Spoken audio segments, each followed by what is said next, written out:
Kane is in the building. Yeah.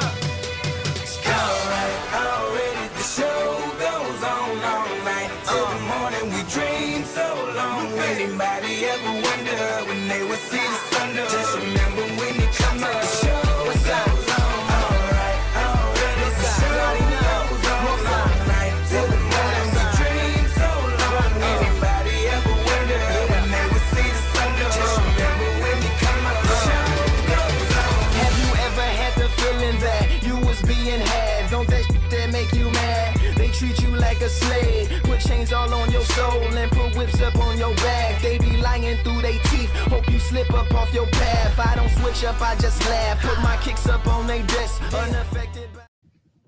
Thank you guys for tuning in to another episode of the Sit Down with Malik Wright, presented by First Star Logistics. I'm your host, Malik Wright, joined by my co-host as always. We've got Daniel in the building, we've got Logan in the building, we've got Evan McPhillips in the building. And we've got Marissa, in the back office, producer, and we've got a jam-packed show. Jam-packed show, lots of stuff to get into, lots of stuff to talk about. But before we do, as always, you do us a huge favor. Give this video a like, subscribe to the YouTube channel, turn on post notifications so you guys don't miss when we go live or upload content from the First Star Logistics studio. Before I begin and say what it is that I have to say, that I've been waiting all day. You know, Carrie Hilton, what's her name? Carrie Underwood. I call her Carrie Hilton. Carrie Hilton. He's rattled over there. You know how they say waiting all day for Sunday? I've been waiting all day for this, man. I've been waiting all day to speak my mind, to say what it is that I want to say. I've been very quiet and very reserved with the things that I want to say. So before I jump into all that, I want you all to do me a favor. All of you got people out there listening, whether you're following on the First Star Media Group YouTube channel or you're on the Sit Down with Malik Wright's YouTube channel. I want you to go on Twitter, tag a friend, and tell them to join in, because this is truly about to be epic, what I'm about to say. No exaggeration. So this is a warning shot to the entire AFC, what I'm about to say. A lot of people made it out to be what the Bengals have done the last 2 years. They made it out to be as if it was an easy feat. The Buffalo Bills, the Baltimore Ravens have proven that that is not the case. You know, everybody is singing Kumbaya and saying, the Ravens will be back. I can promise you they won't be back in here next year. They won't be. This was the best shot. Everything that could have went right for the Baltimore Ravens went right.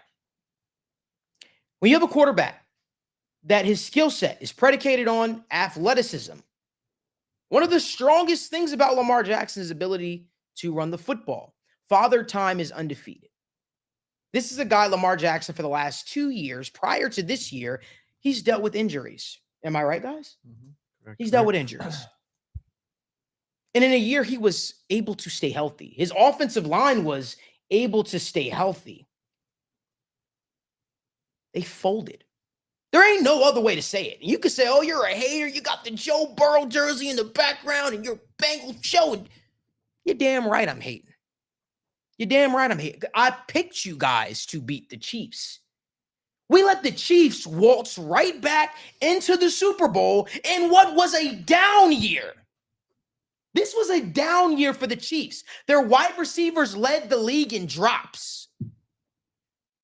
And in a year where Joe Burrow got hurt again, I put the onus on the Bills. I give the Texans a pass. They're a young team. But I put the onus on the Bills and the juggernaut Baltimore Ravens to finally break through this year. And fool's gold. I was wrong. I sat on this show and I said, damn, guys, the Ravens are my Super Bowl pick. I think they could do it. Everything. Because guess what? The Baltimore Ravens said all last year. Oh, when Lamar's healthy and when we're healthy, we're going to finally do this and blah, blah. Well, you had all of that happen this year. Your defensive coordinator is now head coach. Bye-bye, Mike McDonald. But that's a guy that literally shut out the Chiefs' offense in the second half. What did the offense have to show for it? And nothing. I'm annoyed because this was supposed to be the Ravens year or the Bills year. It was supposed to be anybody but the Chiefs year. And somehow the Kansas City Chiefs waltz right into the play. I'm mad at y'all. I'm pissed at y'all. I like competition. I think competition breeds success. I do. But what I'm left from this is you got a bunch of guys that are able to win their division. You got a bunch of guys that are able to string together regular season wins. But when the going gets tough and you're supposed to make it happen, it don't matter how many times Ray Lewis comes out and does his dance and gets the crowd all hyped up in Baltimore. It don't matter how many times you guys are hosting games at home. You can't get the job done. That's what that proved to me. We said Patrick Mahomes has yet to win on the road. He did it. Not once, but twice. Bills Mafia. He did it. And then you guys get mad at me because I'm saying, oh, Sean McDermott's message must have grown stale. You guys get mad at me when I say Lamar Jackson's not a playoff performer. Matter of fact, that entire team, not playoff performers, emotional. Again, I'm disappointed in y'all. The Bengals were out of the picture. The Bengals were out of the picture. This was supposed to be y'all year to step up. If you want something done, you got to do it your damn self. So that brings me back to the Bengals next year. We can't rely on anybody else because there's clearly only two people that's been able to slow down the Chiefs and Patrick Mahomes in the playoffs. One of them is retired. He's the GOAT, Tom Brady. The other guy is Joe Burrow. So I'm saying this right here, right now. The Bengals will have a fourth place schedule next year. Fourth place schedule next year. And I'm expecting this team to take advantage of that. I really am. Because clearly, the rest of the AFC can't get it done. I'm going to say more as the show goes on. It's funny because that's like literally the theme song of the show now, right? The show goes on. But I'm going to leave you with this. I'm pissed off at Baltimore. I'm pissed off at Buffalo. Shame on y'all. Y'all had us all believing. All of y'all. You had us hype. You had me hype. I said, oh, this is going to be the year that they finally break through. They're finally going to do it. Bengals out the picture. They're healthy. All this stuff is lined up. The Chiefs got to travel on the road. The Chiefs wide receiver core dropping passes. Travis Kelce looked like an old-ass man. Everything was working in y'all's favor. And you couldn't pull it through. You choked. You choked. And it was colossal. With that being said, Daniel, what are your thoughts on what I had to say? Yeah, I mean, he said a lot there. I think my biggest takeaway genuinely from this entire week, and I told you this earlier, is that, the theme around the NFL right now is the Chiefs, and they deserve to be, right? They are a damn good team. Their defense is absurd. They haven't let up over 28 points this entire year. The only narrative that I want to change, and not bashing on what people are saying about Joe Burrow, right? People are saying Joe Burrow is the only guy to do it. Let's give some respect to the Cincinnati Bengals team. And that's the one thing I haven't seen, right? Is, okay, yes, maybe Jalen Hurts has outplayed Patrick Mahomes. Maybe Josh Allen has outplayed Patrick Mahomes. But their entire team hasn't, and the Cincinnati Bengals did that in the playoffs. So I agree with you, and I think that's something that a lot of people have to get through their head, and we have to hold them accountable next year, right? This is the standard we're holding them to. We are holding them to the standard that you went into Arrowhead in the AFC Championship and you beat them on their turf to go to the Super Bowl. That's a standard. So for me, that's my biggest takeaway is the Bengals have everything in front of them. Even this year when we were saying, okay, damn, maybe their window really passed halfway through the season. Their window is still right now, and next year is their best chance yet. So I'm looking at the front office. I'm looking at the Cincinnati Bengals. The standard is to make the Super Bowl next year and win it and nothing less. As somebody in the comment section, Jordan, you said the Bengals can't do it either. Are you ridiculous? We went in y'all trap to go be a trap. We did that already. That's you. I understand. Listen, there's a healthy respect between Chiefs and Bengals. I get it. Because I understand why there's a lot of banter back and forth, because I think the Chiefs know what we already know. We the only team that could actually do it, that has proven that we could actually do it. Respectfully. My mentality is you got to show me you could do it. And I really thought the Bills was going to do it. And I really thought the Ravens were going to do it. for you to say that the Bengals can't do it either, you must be on something, because I genuinely think the Jake Browning-led Bengals were a tougher out for the Chiefs than the Ravens were, respectfully, which is crazy to say. But you know what, man? I genuinely believe in my heart. Man. Next year, if anybody gonna get it done, it's the Bengals. If anybody is gonna shut this shit down, it's the Bengals. And it has to be that way, clearly, because you can't rely on anybody else to do it. It's like, again, if you want something done, you got to do it yourself. I'm gonna make no qualms about it. I don't like the Chiefs. I'm gonna be rooting for the 49ers. Don't care for that fan base. I wish you guys a lifetime of losses. I do. I really do. But that being said, we already know what smoke is. I will say this. There is one team in the AFC that might come out next year and actually be able to provide a challenge to the Chiefs, not named the Bengals. And it's a team that might be in their division. And again, this is just me going off of what this man has been able to do. And that's the Chargers. I believe anybody can correct the Chargers' mishaps. It's Harbaugh. I really believe that. But I ain't banking on that. Again, the time to be like another team needs to step up. Nah, we're that team. And we have no choice but to. I'm just this. Like in my heart, guys, in my bottom of my heart, no exaggeration. I genuinely am annoyed at the rest of the AFC. Where's the competition, man? All that regular season stuff is cool. But when it's time to actually show up, where's the competition, man? Logan, what say you, man? Man, I the whole mindset of that you guys have talked about is just the whole, don't tell me, show me kind of thing. And I think this was the year that we was kind of excited. Chiefs were a little down, and we were like, okay, we might get something different. Lamar MVP, the Bills story, the Texans story, whatever it was. They were just kind of waiting to see what it was outside of the Kansas City Chiefs, and at the end of the day, the Kansas City Chiefs prevailed. And, I think, I don't want to say it's like annoying or anything about it, because at the end of the day, they won. It's annoying. It's annoying. It is. No. Let's strip it down, because I'm gonna get real direct why it's annoying. I'm gonna get real direct why it's annoying, because truly speaking, the best team in the like the team that represents the AFC in the Super Bowl should be the best team in the AFC. The Chiefs were never that this entire season. They waltzed into the playoffs. They beat the Buffalo Bills when they had no business beating the Buffalo Bills. They beat the Ravens because the Ravens laid a goose egg. No. Like, at the end of the day, like, AFC, NFC, you want the best versus the best. I don't feel the Chiefs are the best team in the AFC. Really? I don't feel like I don't.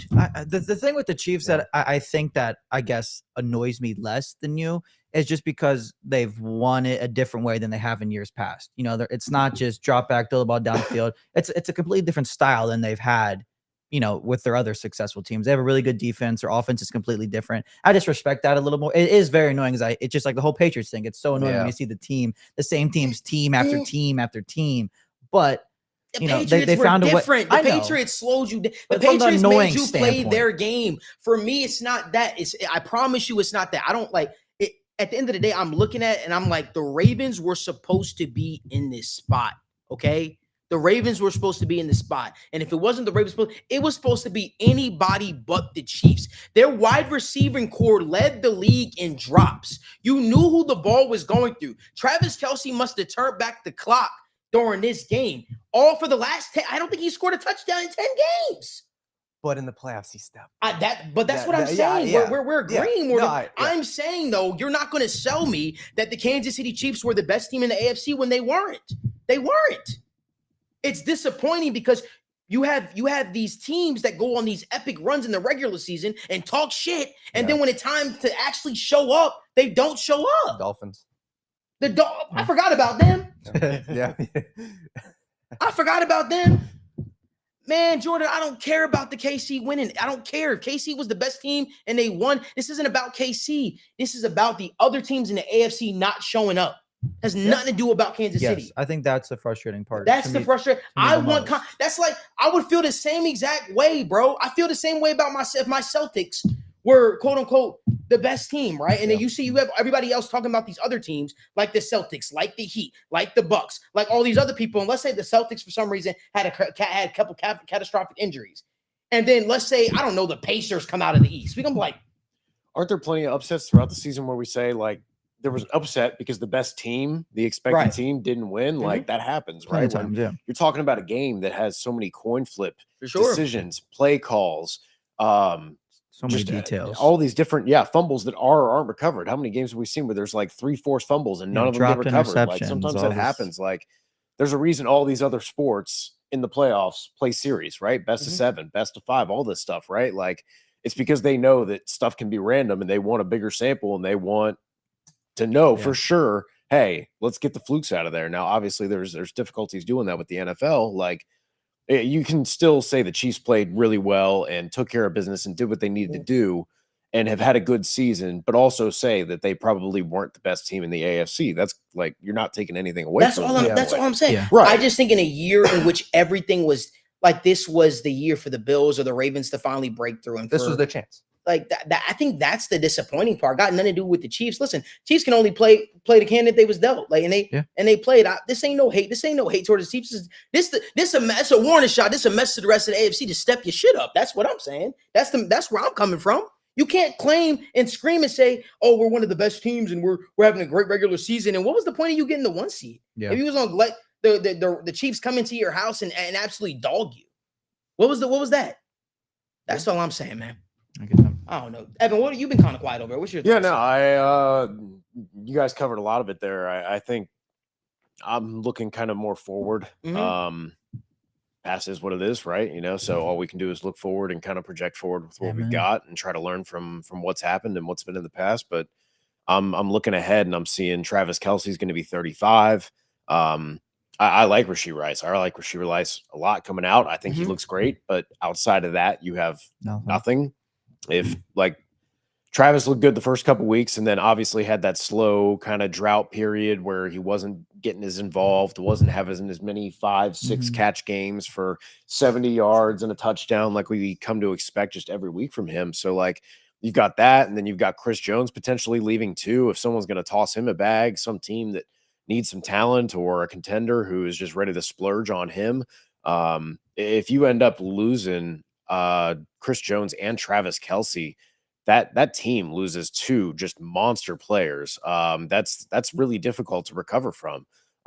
So they will definitely have to remake their image. And obviously they have Pat Mahomes. They're going to be very good for a long time. But it is going to, the next season and the season after are going to bring some really unique challenges to the Chiefs and kind of make them either go in free agency and try and make splashes or make trades. Cause I just don't, I see a lot of really good players on the Chiefs. Like obviously the offensive line, Creed Humphrey, Trey Smith, Joe Thuney, when he's healthy, is good. George Karlaftis has been a pretty good defensive lineman for him.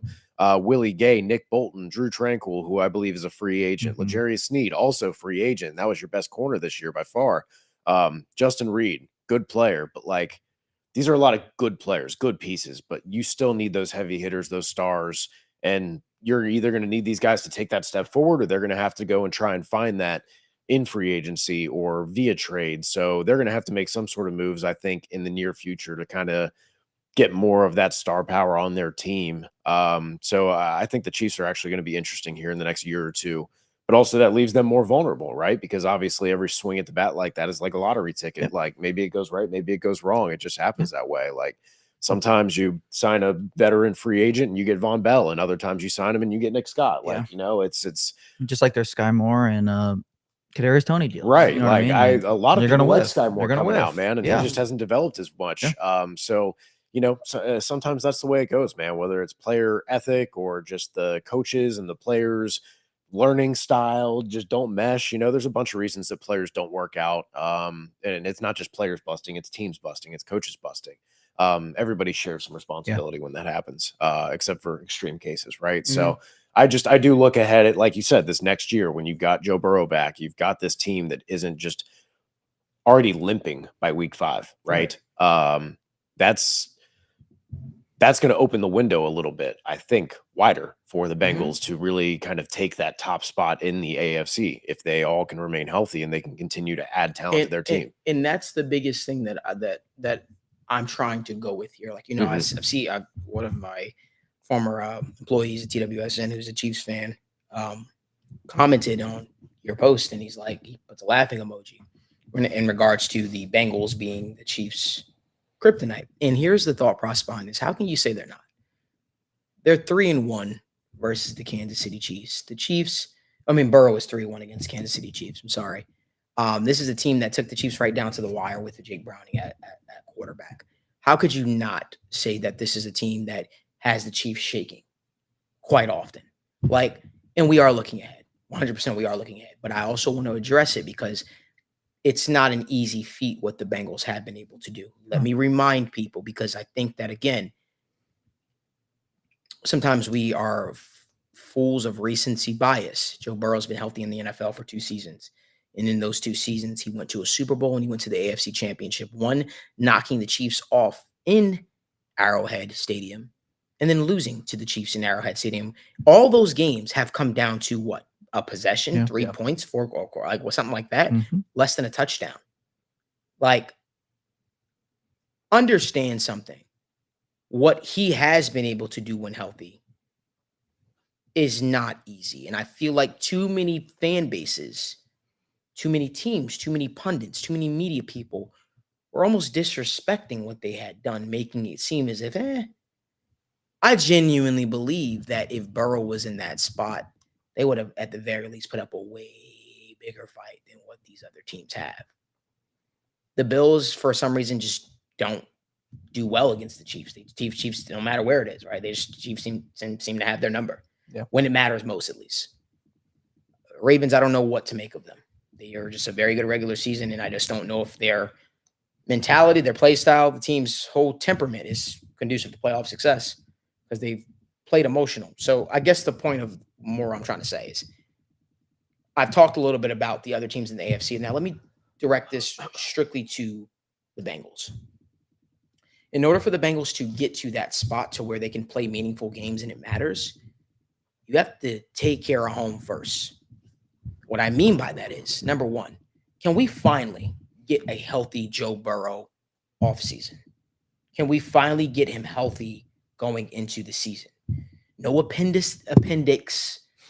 No, what has it been? The ACL repair, ACL, then the calf, and then the It's just been one thing. A COVID year was happening, so he didn't really get a full. Can we get Joe Burrow and the Bengals with a full, healthy, cooperative, full off season into training? Can we just get that? We haven't even gotten that. It's the reason why I believe they start so slow. Can we get that? Bengals, can we make that happen? Joe, can we make that happen? Just please.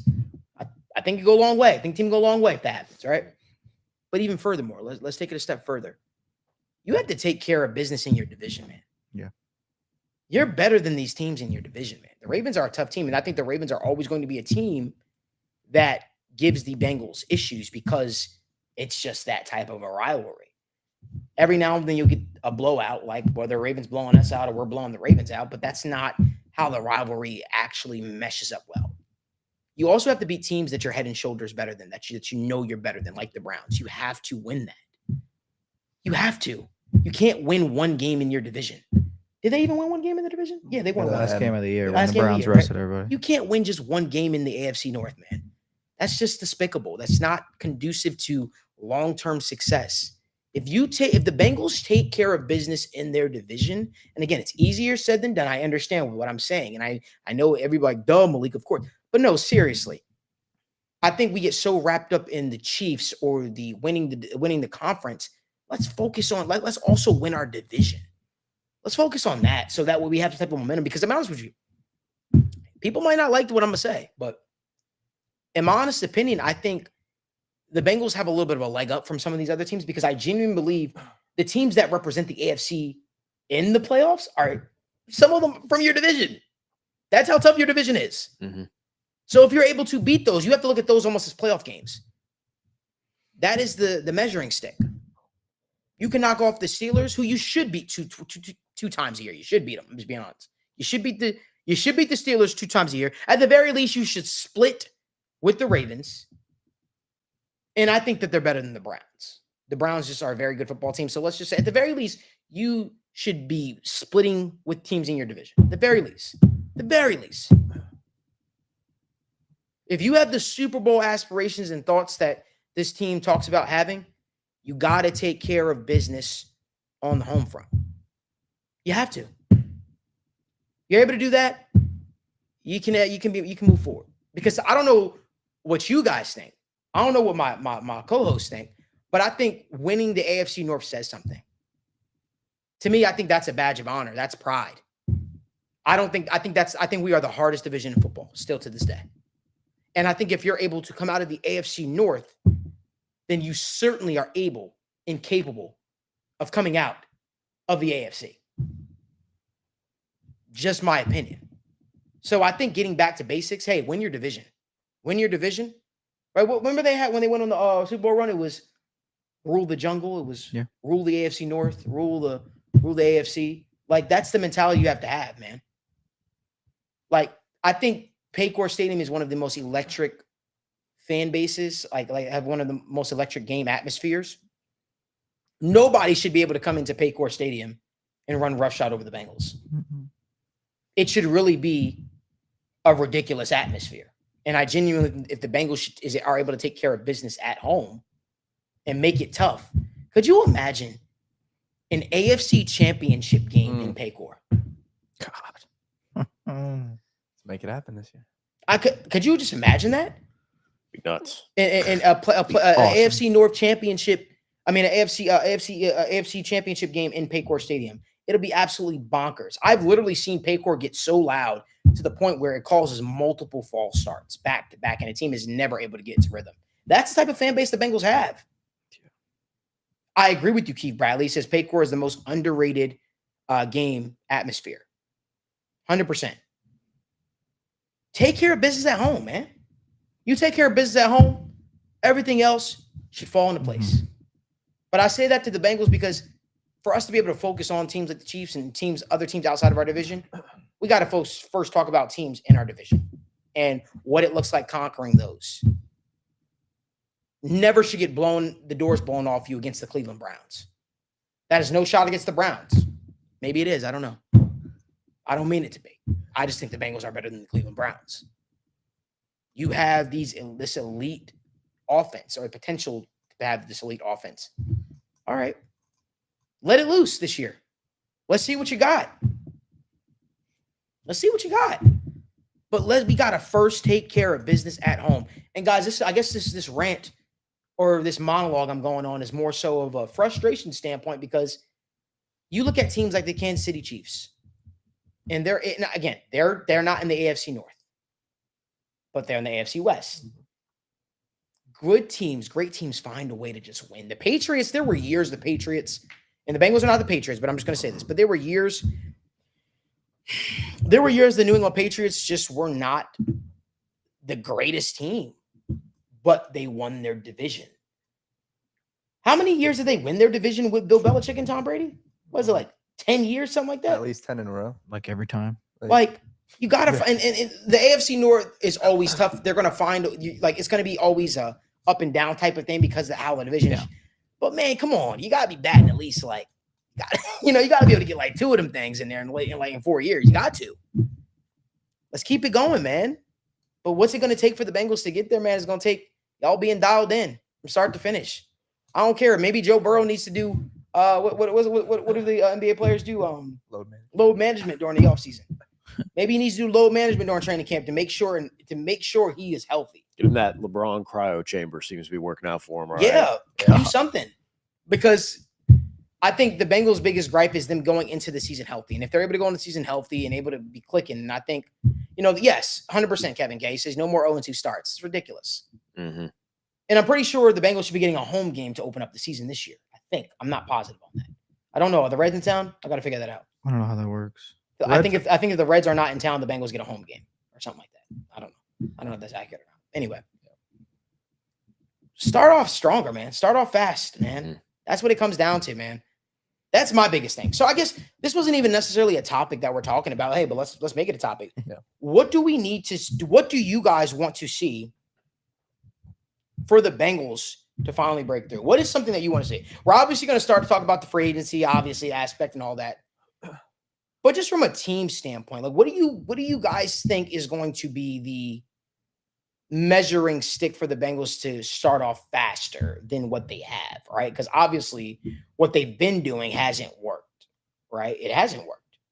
Joe Burrow hasn't been healthy to start the season, and it's clearly affected them. They've dropped games they had no business dropping. No, how do you lose to the Titans the way we lost to the Titans, man?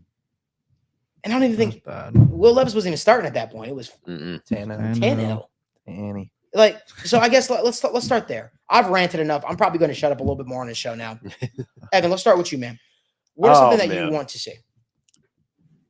First thing that jumps to mind is offensive consistency, right? Mhm. Because how talented is this offense with all of these amazing players, man? Like you're walking out the last 2-3 seasons with Joe Burrow, with Jamar Chase, with T. Higgins, with Tyler Boyd, with Joe Mixon, and there's those flashes, right, where everything looks beautiful for a drive, for a quarter, right? And then suddenly it all disappears. And you just like to see more of that consistency. And when those droughts happen, because they happen to everybody, that's the nature of the game. These defenses are good at their jobs too, right? But there's ways to adjust and kind of throw those plays in there of like, hey, we've got this gimme play, right? We've got these, this play action look or this look that we've been kind of setting up. Now's the time to break it out. Now's the time to go after that big gain, right? Or, you get that first down. Okay, now we feel like this is a good time for a play action shot. It's just, finding different ways to kind of breathe life into the offense when you're kind of struggling a little bit. That's on the offensive side. Just the biggest thing is just consistency, because we know these guys are all good players. Like, we know when they're playing it out of their mind, like even just at their expected level, like these guys can put up 30 on anybody, like easy. So that's one thing for the offense. And then the defense, man, I'd love to see the pass rush get back to where it used to be with, Michael Johnson and Geno Atkins and Carlos Dunlap. And I know that's a lot to ask for, man, but like, it doesn't even have to be at that level, but it can't just be Trey. It can't just be put everything on Trey's back, man. And hopefully Miles Murphy helps out with that. But we saw what guys like Justin Matabuke, like Kalijah Cansey, there we go. I was trying to figure out brain fart. Long Absolute day. beast. You see what these interior disruptors, not just these gap shooters, not just in the passing game, but also the run game, right? Like when they come out on 1st and 10 and they want to run the ball, or 2nd and 7, and then you get that 3-yard tackle for loss, that's huge. Like, that's huge. And a lot of defenses have kind of played that way. The Cowboys were kind of that way too, where they were, hey, we're going to allow a couple explosive plays, and that's going to be fine because you may have 4 completions of, 15 plus yards, but we're going to get you 8 times in the backfield, whether that's sacks, tackles for loss, and that's going to offset what we did, right? We're going to stall more drives for you than you sustain by hitting those explosives. And I'd like to see them kind of get to that, man, because if you have that offense clicking and you have that defense just making enough splash plays, right? Like, you don't have to stop them every drive, but if you can get a couple tackles for loss here or there, or a sack or 2 here or there, force that fumble or interception like they have been, you just got to take away a couple drives and everyone's going to be in the hole immediately, man. They're going to go, damn, we're down 14, 10, 13, 17 points to the Bengals, and it's the second, halfway through the second quarter, early in the third. We got to completely throw out our game plan. And now you got them on their heels. Now they're trying to not play in their own rhythm, not play to their strengths. They're trying to play catch up. And that's when you really just bury teams, man. Like, so I like to see both of those things from the offense and the defense. I agree with you, man. I love what Brad Spruill says in the Bradley Spruill. Sorry if I pronounced your name wrong, man. In the comment section says, establish an identity offense. The defense needs more than one disruptor. Can't play soft in the trenches outside of try. I agree with you, my man. And I think sometimes a lot of people were going out there saying, oh, the Bengals have established identity. No, they have not. Come on now. Are we kidding ourselves? They have not. Yeah. Like, even if you think that they have, the identity that they tried to establish hasn't worked. Obviously, throwing screens to wide receivers over and over and again. Obviously, it's not something that's conducive. Maybe trying to run the ball under center a little bit more to make life a little easier. And I genuinely don't know. I genuinely don't know what's with the obsession about moving on from Mixon either. There's seems to be a weird obsession right now, going on where people are saying, let's move on from Joe Mixon. It's just the obvious cut, yada, yada. Well, I get it. The price tag, 8.6, something like that. Yeah, but if it would have happened last year, if it was going to happen. Last year's the before the yeah, like- restructure. Now the restructure's happened, and part of that too was the free agent class, as well as that's the thing, right? When you got Dalvin Cook and Austin Eckler and all these other guys out there that also didn't have deals, like the market was it was oversaturated with good running backs, and then you looked at the draft, and it was like, oh my God, the draft, you can get starting quality running backs in the 3rd, 4th round and feel pretty damn confident about it. You're looking at guys like Rashawn Johnson. You were looking at Tajay Spears from Tennessee, who looked really good. Like these were guys you were getting in the 3rd and 4th round, and like everybody knew that. So like between the contract, the free agent pool, and the draft class, and it was like, okay, now it makes sense. But like now that he's restructured, the draft class doesn't look as strong. Like there's not an obvious replacement. It's more about trying to find other ways to put other skill sets back there, like Chase Brown, to complement him to where he's not taking 90%, 95% of the touches for the running back the first, 6 or 8 weeks. He was just constantly touching the ball. And it's like, you can't expect Joe to be his best that way, right? Like obviously Mixon being fresher, like is going to be able to come down, and these guys get worn down, get tired Chase Brown around the field. Then Joe Mixon can come through, and dude is strong as a freaking ox, man. Like he can put you in the ground if you aren't ready, man. So like, and he showed like, it was very obvious to me that Mixon was faster when Chase Brown was playing with him, because he had that time to get his legs under him. He wasn't so damn exhausted all the time, man. And like, then he would come in and he would like give the little hezzy step and then break one outside. And it's like, you didn't see that from Mixon to start the year because the dude was just worn the fuck out. Like, and that they need to have a plan for that. I just want to address something real quick. Y'all know me. On this show, State of the Jungle. One thing about this show is if you comment, You gonna answer. I'm going to answer you. No questions asked. I'm going to answer you. I'm going to give you the attention you're looking for. So I want to address 2 comments real quick. Benny Jones, you said this is the same guy that said let T walk and sign Noah Fant. Let's talk about that for a second. Clearly, you didn't actually watch the video. You didn't watch the video, my brother. Because I never said cut T. Higgins and sign Noah Fant a solution. I said, what would I do if I was the general manager? And then I went into huge monologue and I explained the significance of why I would do that. Benny Jones, you're more than welcome any point in time to jump on this show, since obviously you know more than me. Any point in time, I will give you the platform and the attention you're looking for. And we can go head to head and we can debate that, because I think that comment was for me. The second point I want to discuss, I want to address Thomas Strong. Malik is too emotional. Bengals have to do it. But what happened last year? Just give the respect to the Chiefs. Again, you didn't listen, because I said that was more so this whole rant, the whole monologue was about the AFC. I said respect to the Kansas City Chiefs. Respect to the Kansas City Chiefs again, but this is a shot at the entire AFC, who made it seem like what the Bengals had done was insignificant or easily replicated. But again, I'm assuming you're a Chiefs fan, so you have to then ask yourself, why am I a Chiefs fan on a Wednesday night when I could be doing anything in the world? I could be gambling. I could be spending time with my significant other. I could be hanging out with my children, or whatever it is that you like to do, Thomas Strong II. You have to ask yourself, why are you so bored in life that you have to comment on a Bengals show talking about the Bengals when I showed the Chiefs respect? So those are just 2 comments I wanted to address. But continue. Logan. I mean, shoot. I don't even know where to go after that, really. What you want to see? What you want to see? What you want to see from the Bengals starting this season? I think the thing I wanted to see is immediately what we talked about after you got done talking about it. It's just the identity. And I know it's old. It's what everybody's always said. But I think this year it's even more important. We just, weirdly enough, like we talked about last week, Brian Callahan was the longest tenured offensive coordinator in the NFL for like a week. But still, when you have that continuity, this is the first time we've seen a staff change in a long time.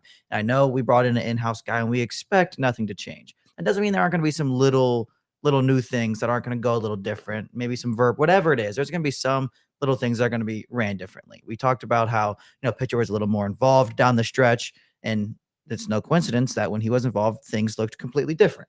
Obviously, things looked completely different because, well, Jake Browning is your quarterback. That's the main reason. But you have to also consider how much success it had.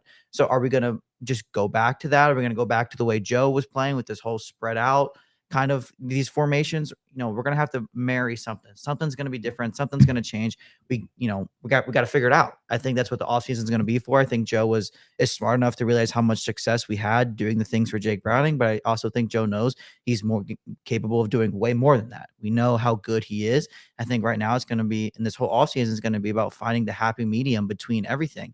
And I think along with that comes, that's essentially how you describe finding your identity. We need more easy reads, but we can't get away from the stuff that makes Joe good. We can't get away from the stuff that makes Jamar good.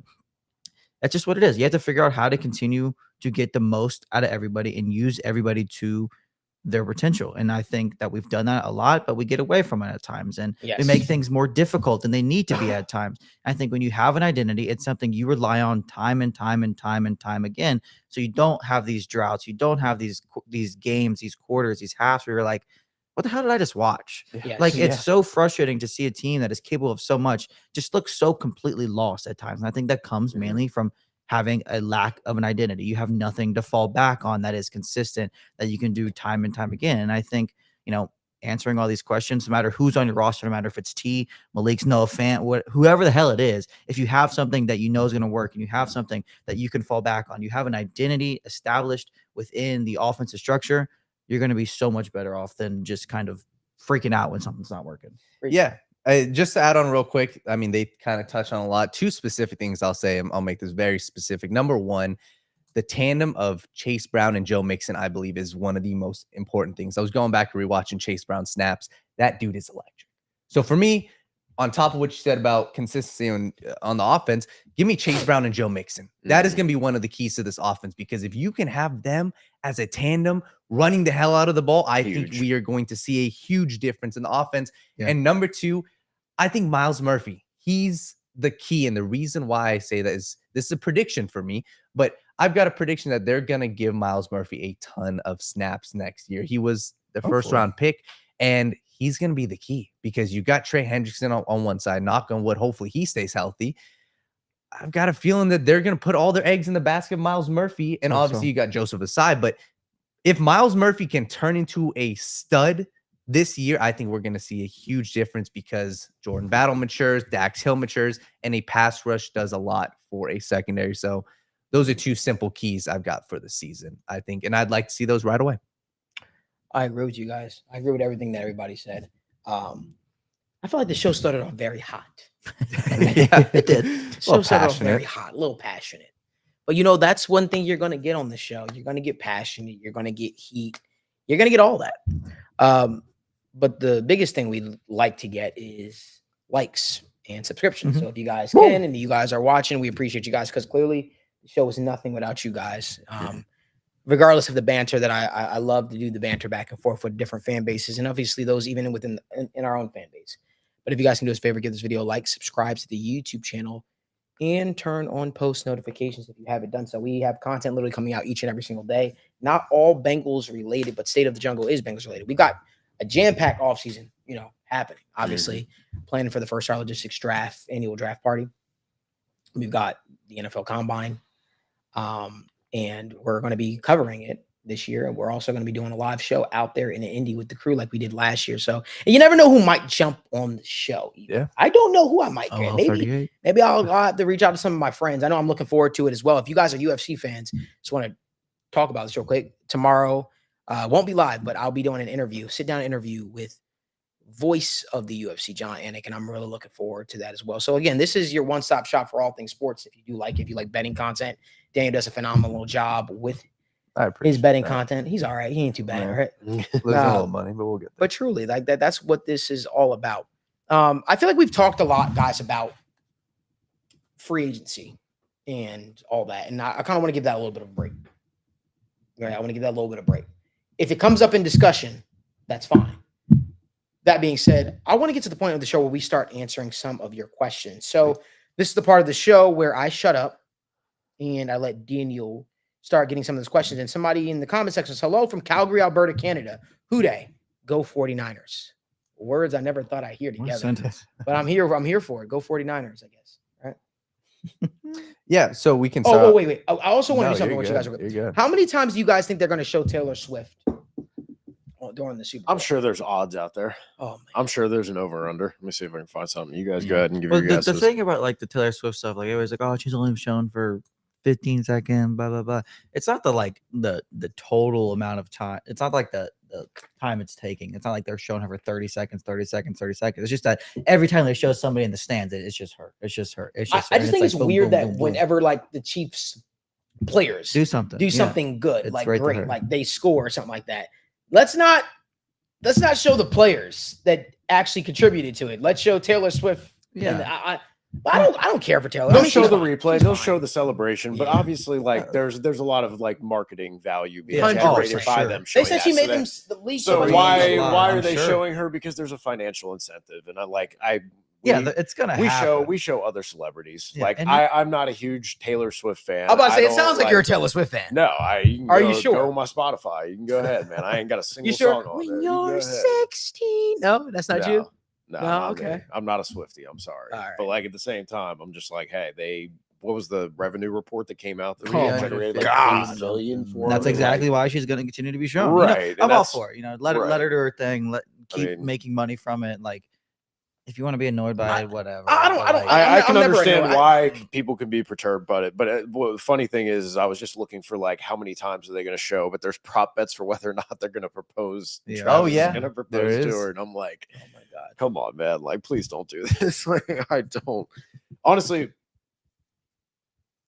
AFC Championship, NFC Championship, like the Super Bowl, the ring, like matters the most, right? But I think it's completely like not a hot take to say that the environment of conference championship week is like the Super Bowl or what it should be. What 'Cause it the should be. Super Bowl Yep. is so many businesses buy out the seats ahead of time, fly their so people in. annoying. You've got casual observers, like it just doesn't even feel like a true hostile atmosphere. Like Yeah. when you're there, like dude, when we were in Kansas City for that game, Mm. oh my god, was man! awesome. Like they're Football. raucous, they're going crazy. You know what's man. funny? Like Tech Nine comes out, and even I'm up there, That's- dancing to my seat, singing Caribou Lou. Like Yeah. You know- I'm hyped. You know what's Like, crazy too, man?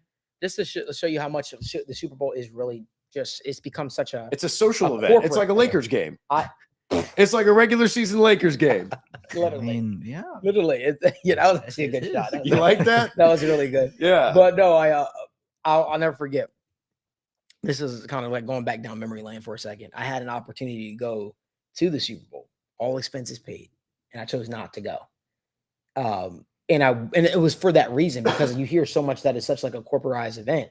And I was like, man, Daniel flew in from California. We took I forgot about that's that, back when yeah. I was living in Jersey. We took a drive from Jersey to Kentucky, Yeah. and we watched the game together. And Logan, were you with us?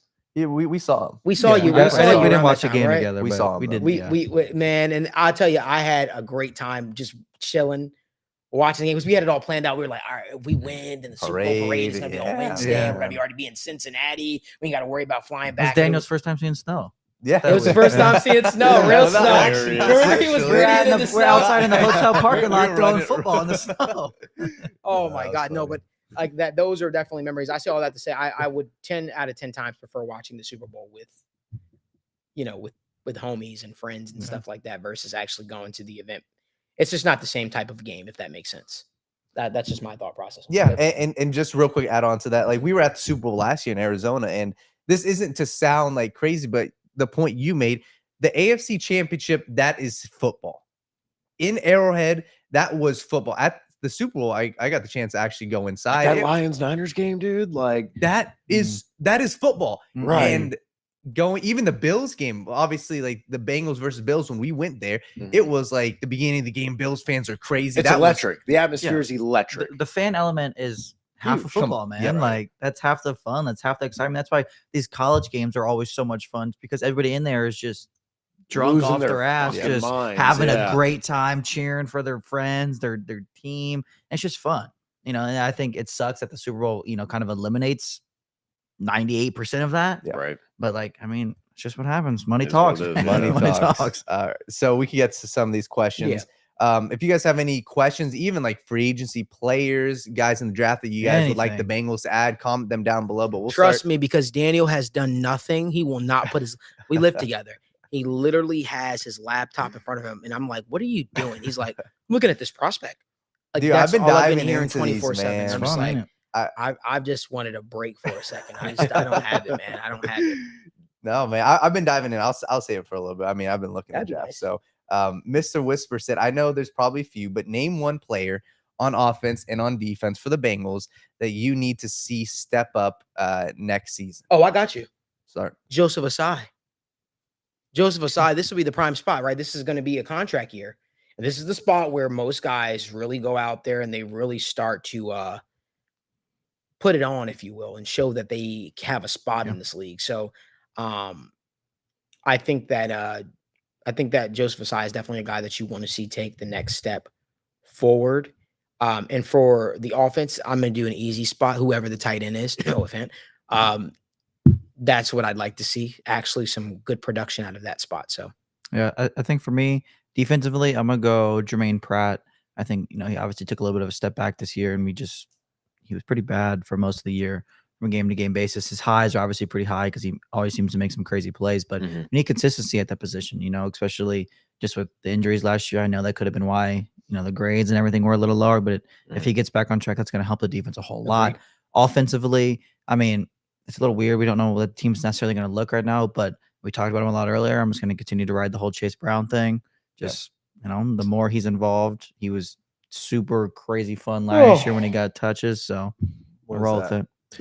Offense is kind of hard for me to say. Like, a lot of people may need to step up. Obviously, Boyd and Higgins are technically not with the tier, right? Like, they maybe be back, so I don't want to say either of them. And I don't think that's necessarily fair to either of them because, like, I don't know how you step up from being injured. Like, you just don't get injured. I love that. Like, I'm not going to hold that one against T. Higgins. Like, your ribs get broken. So I'll say Cordell Volson. It would just be nice to see him take.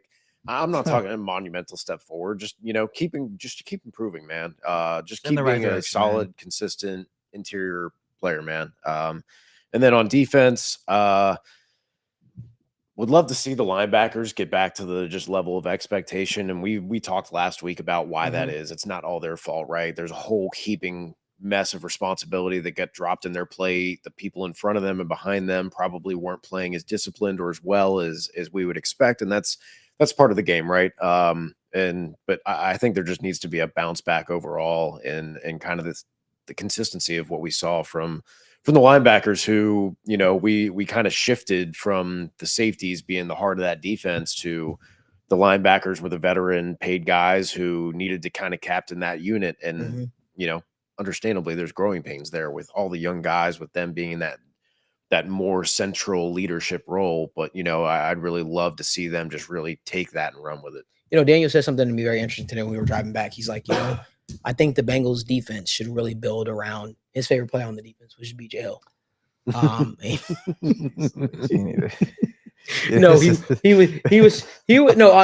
BJ Hill is an underrated member of this defense. Let's start by saying that. But I will say, when we were going through the contracts and we were looking at how much he was making, Daniel was like, "Whoa, I didn't realize he was making that much." The fourth highest paid player on the team right now. Third highest player.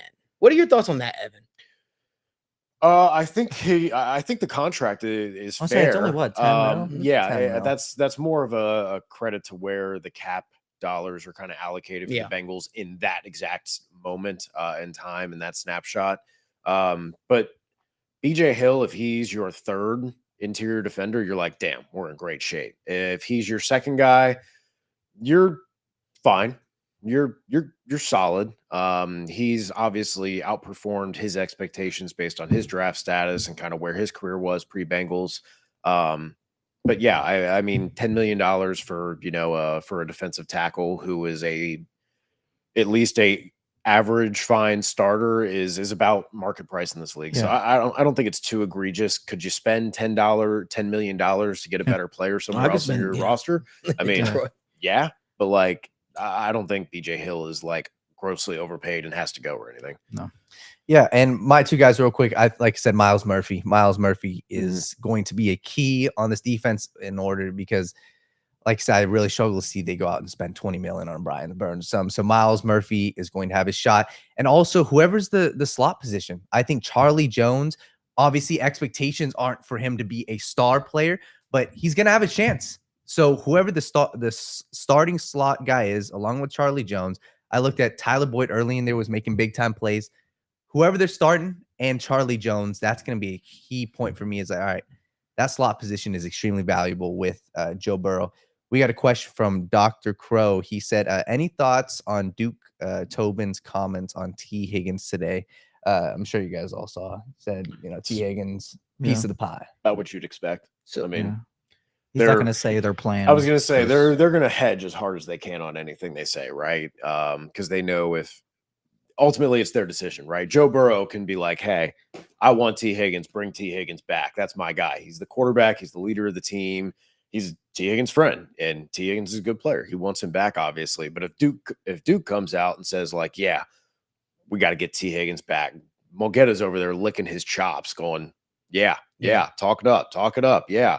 Because then you look like a fucking idiot if you don't sign him after the fact, and everyone goes, what the hell? You said you loved him. You wanted to move heaven and earth to make sure he was there. Like, so they're going to say, yes, we like T. T's a good player. We want him to be here. But like, there's also realistic expectations of like, we have this window of what we budgeted to work with and we think is fair value. And if Mulgetta's window is farther out past that, which we know it is, right, then that it's hard to just be like Bengals, just overpay by $5 million a year for $20 million total. I mean, that's a harder sell. And I can understand why the front office would be hesitant to just say, hey, we're going to write the blank check when you got Jamar coming up.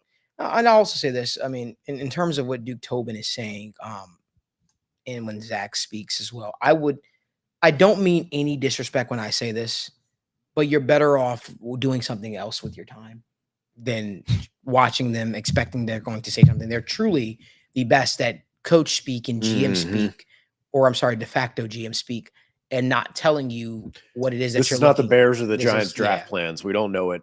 You're not When getting walking any. into there, You're literally not getting anything from it. And don't also try and wrap your head around what they say. It's like when Marvin Lewis say, "Oh, it's is a player playing Marvin? Oh, well, we'll see. It's partly cloudy and sunny outside. We'll see. It's looking, we'll see." You're not really going to get too much from it. That all being said, if you are looking for something, I think we all know Jonah Williams. When he was asked about Jonah Williams is probably going to get offered a crazy amount somewhere else. And don't sound like the Bengals are probably going to be a team looking to match that, which is what free agency is. Free agency is, if a team has a need and they like you, they'll drive up the price for you. And, it all comes down to high suitor. Jonah's probably going to only get one last big contract in his career, honestly, unless he drastically improves. And he will probably be the number one offensive tackle on the market this year, not named Tyron Smith, maybe. I think he's a free agent, right? Tyron Smith's a free agent. So you got to cash in when you can. You got to cash in when you can. And I think that's what's probably, unfortunately, people do pay for, players that maybe don't deserve. Yeah, they pay for stability. He's fine. We know he's fine. We know he's going to be fine. We're good with fine. So we got a question. Someone was asking about a DJ Reader. What do you guys think? Do you think that the Cincinnati Bengals should re-sign DJ Reader? This is the part of the offseason where I start deflecting things versus answering things. So, Evan, what are your thoughts? This is a tough one, Ev. This is a tough one. You're going to be hard pressed to find someone who is a bigger fan of DJ Reader than I am. Talked about me covering him when he was just a rotational defensive lineman, nose tackle, just run defender for the Texans, playing behind Christian Covington. Yeah, that's crazy. I know. It was playing behind. It was an interesting. It was an interesting time. It was the time when Deshaun Watson was playing with broken ribs because the offensive line was just in shattered tambles. Like it was just there was a whole bunch of stuff going on with the Texans at that point. So I love DJ. We also have to be realistic in our understanding that this guy is 30 with 2 major injuries in very recent years and is probably going to get $10 to $14 million a year from other teams. And that's kind of the question where it's like, man, can you, with all the other holes on this team right now, can you really say that a DJ Reader who is only going to be declining as he ages over the next 3 years of this contract, right? that's going to be a hard payment to justify. If you're being honest with yourself and you say you're paying him 12, 14 million a year, but we remove ourselves a year or two from this, like, isn't he the most likely cut candidate within a year on the team when you're looking, wow, we have a 32-year-old nose tackle who is probably just on his way down just because it's age and it's tough to carry that kind of weight on your body, man. Like, it's hard on those guys. Think about offensive linemen, how quickly they lose that weight. Like, it is hard on your body to play overweight or over your body's frame, its capacity, right? Yep. So those guys just break down, man. It's tough. It's really hard. So, like, is that value in what you get out of him, right? And if you're really trying to contend and try to elevate your team, I just don't know how bringing him back at that kind of price point is really going to be justified. And that hurts me to say because he's a fucking great teammate, leader, person, player, like all of these things. But sometimes, like, circumstance and timing don't work out. Sometimes you fall in love with a girl at the wrong time in your life or something, right? You just you tell don't me, have, say it again. right? Say Like, it again. Sometimes things don't work out. Like sometimes you want to go take a job Yeah. across the country, but you got to take care of your mom. Sometimes right? you spend Like, 8 years with the girl, right? And she cheats on you. Maybe that happens, it's there's always there's always things that you'd like to do or that are good just objectively, but you got life stuff that gets in the way, right? So, like, it doesn't mean that I don't like DJ Reader, that I don't want him back, but, like, you know, all the circumstances I just don't think make sense for everybody. Yeah, I think with DJ, you're looking very short term. If DJ wants to come Right. back on a year year show the world he's healthy, And maybe if he wants to maybe discount get because it. he loves Cincinnati and Be loves awesome. playing here, that'd be But great, dude. If it's yes. $6-7 million a year, then like Yes. I can justify Yeah, that. But if DJ's looking to get the amount of money he probably like truly deserves, it's just not. well, that's gonna the be thing is here. if he's getting $6-7 million a year from the Bengals, is that going to be as valuable to him as Brad Spielberger, again, who works it over the cap, Very has high. and consults with NFL teams about these contracts and about this free agent stuff.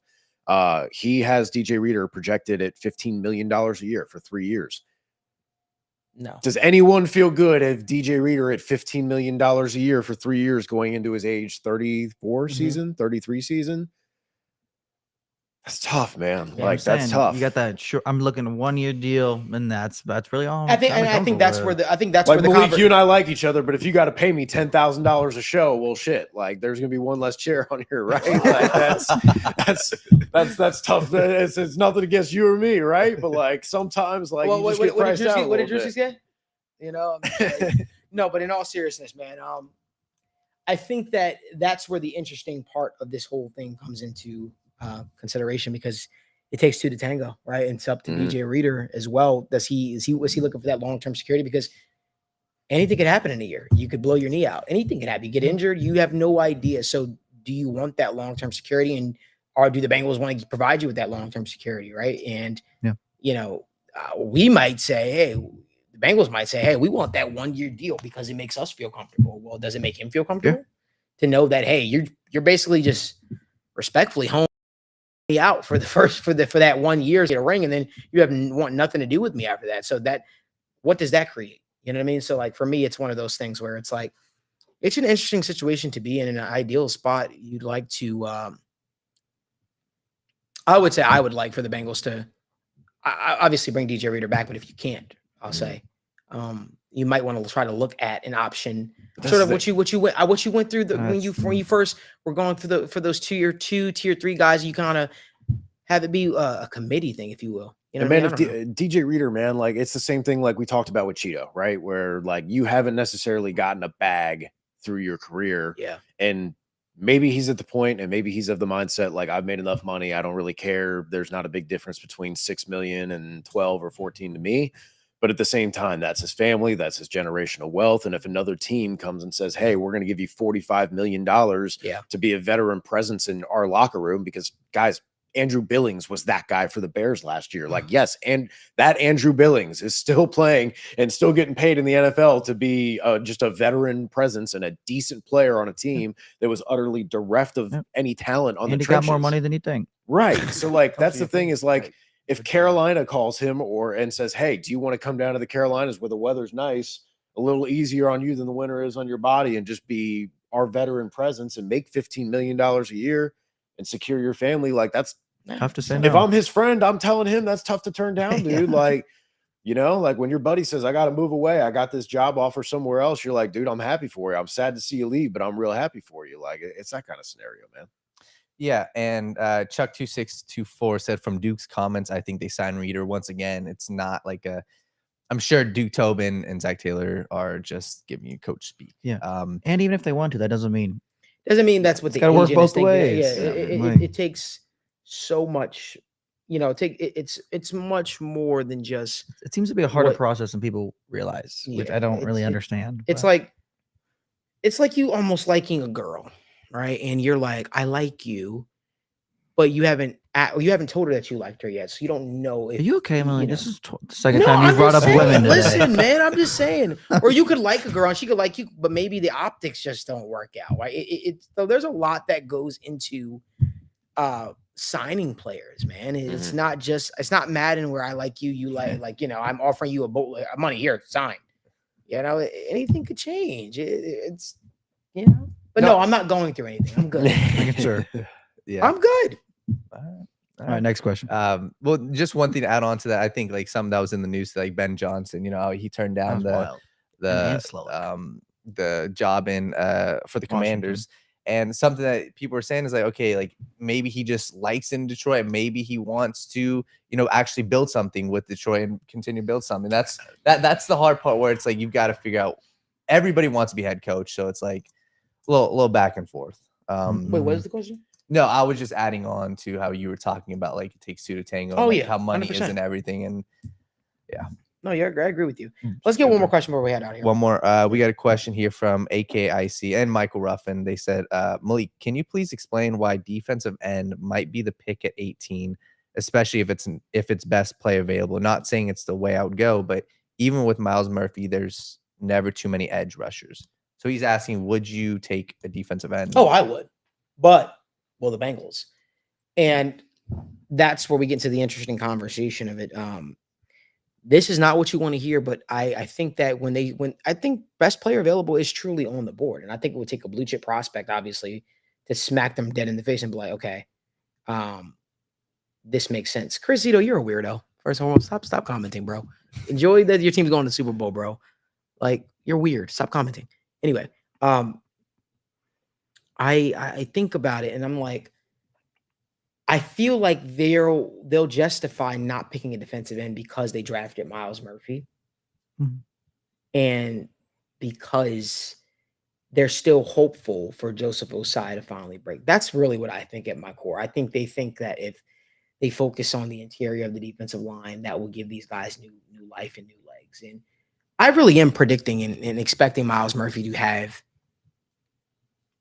the best sort of season of his career. I don't know what that might look like, but you know, when players are about to enter into a contract here, you definitely see a different level from them. And I, Michael Ruffin, you're speaking my language right now. He said Jared Verse. If Jared Verse is sitting there, I don't expect Jared Verse to be sitting there, but if he was, man, I would do cartwheels and backflips if I could to the podium to announce him as the pick.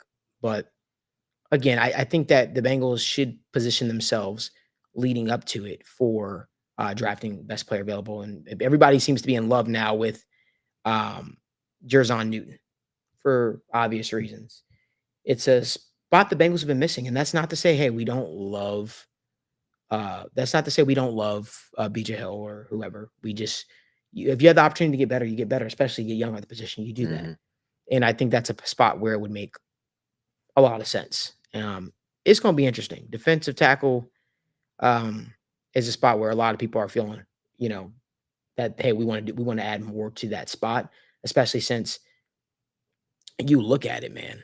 I think people are waiting for Geno Atkins to run through that door, or a player like Geno Atkins to run through that door, and that's not. It's easier said than done. That was Geno Atkins was a home run pick. You're gonna have to pay, Right? You're probably gonna have to pay because your chances of getting one if you pay a lot higher than trying to pick one in the second or third or fourth or even the first round. That's not even the first, man. Yeah, I agree. Okay, draft is for getting good players. Free agency is for 100%. addressing needs. And dressing needs, exactly. So don't get the two don't get the two crossed up, right? They correlate, but don't get the two crossed up unless they're obviously picking in top 5. That being said, we want to thank you guys so much for tuning into another episode of State of the Jungle with Malik Wright, presented by First Star Logistics.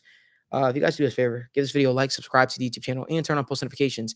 Next week, I want you guys to come with some more questions, ask us some more questions, and maybe we'll do something a little fun. Maybe we'll start to address some mock drafts to make the show spice it up a little bit. It's still a little early, but I know everybody's having that Senior Bowl fever right now, and people are pretty pumped up from all the different film and clips that they're seeing online. That being said, guys, we appreciate you guys for spending each and every single Wednesday with us. We appreciate it. It truly is a pleasure to be able to sit here and talk with you guys, enjoy all the banter back and forth, whether we agree, disagree. We all understand that at the end of the day, we all want the same thing, and that's success for the Cincinnati Bengals. Truly. But looking forward to another great season, off season ahead. Looking ahead to another great off season with you guys. But hope to see you guys back here next week, same time, same crew, same place. But until next time, who dat?